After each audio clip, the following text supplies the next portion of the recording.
السلام عليكم ورحمة الله وبركاته. كان في أحد المتابعين طلب مني إن أنا أصمم دايرة. الدايرة ديت بتاخد إشارة سواء من هيتر أو من أيا كان، بتاخد إشارة منين إن تشغل معايا كونتاكتور يكون بيتحكم في حاجة 220 أو 380، والكونتاكتور ده بقى هيركب على محرك أو برضه على أيا كان. فده التاسك اللي هو طلبه. تمام.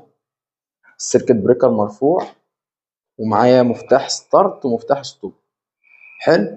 المفتاح الستارت ده انا هقدر كأن دوت اللي باخد منه الاشاره بتاعتي من الهيتر او من سنسورز او من ايا كان ايه اللي باخد منه الاشاره، واجي ادوس كده الكونتاكتور هيشتغل معايا لحد عدد الثواني اللي انا ظابط عليه ويبدا الكونتاكتور يفصل طبيعي. تمام. ادوس ستارت، كل ما تيجي الاشاره يشتغل الكونتاكتور سواء بقى على محرك على مضخه على ايا كان ايه، يبدا يشتغل معايا التايم المظبوط عليه ويبدا يفصل الكونتاكتور. وممكن اتحكم بالتايمر ده لساعات او دقائق او ثواني او ملي سكند. جميل. طب الرسمه دي ماشيه ازاي؟ المخطط بتاع الرسمه ديت اهو. عندي من اول الكهرباء ما دخلت، حلو، فرده من الكهرباء اهو، دخلت على مفتاح الستوب، طلعت من مفتاح الستوب دخلت على مفتاح ستارت، وباخد نقطة من مفتاح الستارت مع نقطة من اللاتش بتاع الكونتاكتور نورمال اوبن اه مع مفتاح الستارت. كأني بوصل النقط بتاعت الكونتاكتور توازي مع مفتاح الستارت. وبعد كده بدل ما كنت بمشي بيها دايركت على الكونتاكتور، لا، انا هعمل في النص هنا نورمال كلوز من التايمر، بحيث ان لما انا هضغط او اخد البلصايه يبدا الكونتاكتور يشتغل، يبدا يعد يعد يعد، لان التايمر هيكون شغال معاه في نفس اللحظه لحد ما يخلص التايم المطلوب، يرجع يفصل معايا، يفتح النقطه ديت فيفصل معايا البرانش ده، فيفصل الكونتاكتور وما يشتغلش تاني الا لما انا ادوس ستارت او لما يجي بلصايه تاني. طب الكلام ده شكله ايه في التوصيل؟ الكلام ده شكله ايه في التوصيل؟ الكلام دوت في التوصيل، انا جيت من هنا خدت سلك نيوترال، النيوترال ده واصل بالنقطة من نقطتين الكونتاكتور اللي هما الاي 1 والاي 2 مع نقطة من نقط التايمر. تمام. وكده فردت النيوترال بتاعي. النقطة التانية بتيجي من السيركت بريكر تدخل على الستوب، ومن الستوب تطلع على الستارت، ومن الستارت تطلع على نقطة من نقط الكونتاكتور. نقطة من نقط ايه؟ الكونتاكتور. تمام. وباجي في النقطة اللي هي المفروض هتكون جاية لي للاي 2، ما انا كده ما غذيتش هنا ولا غذيت هنا، كده واقف في نقطة.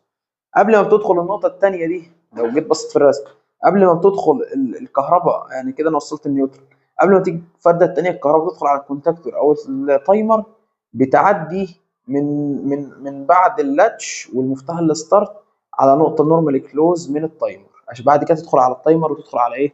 على الكونتاكتور. فباجي هنا، حلو، ادي النقطة اهي، دي النقطة اللي جاية. تمام. داخلة فين؟ داخلة معايا على نقطة نورمالي اوبن اللي هي اللاتش بتاع الكونتاكتور اهو. هاخد نقطه من اللاتش بتاع الكونتاكتور، هطلع بيها على نقطه نورمالي كلوز للتايمر، واطلع من التايمر ادخل بيها على نقطه نورمالي كلوز للتايمر، واطلع من نقطه نورمالي كلوز من التايمر على رجل 7. تمام. وبعد كده اخد المسار ده لحد فين؟ لحد هنا، تغذيه للكونتاكتور. وفي نفس الوقت باخد كومن من هنا، تمام، للتغذيه رجل 7 اهو. تمام.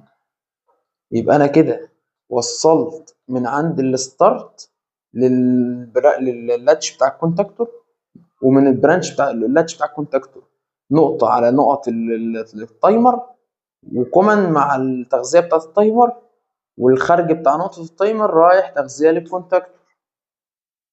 تمام. يبقى أصبح أنا كده هاجي هشغل السيركت بريكر مرفوع، هاجي أشغل أهو، أشتغل الكونتاكتور لقط، التايمر اشتغل، عد معايا عدد الثواني اللي أنا ظابطها فصل. بعد ما بيفصل التايمر بيخرج من الخدمه والكونتاكتور بيخرج من الخدمه. طب انا محتاج المنظومه دي تفضل شغاله دايركت على طول. في انواع تايمرات تانية بتفصل، بتاخد تايم فصل، تمام، وبتاخد تايم تشغيل. يعني يبقى ايه، يشغل كام ثانيه ويفصل كام ثانيه ويرجع يشغل نفس العمليه تاني.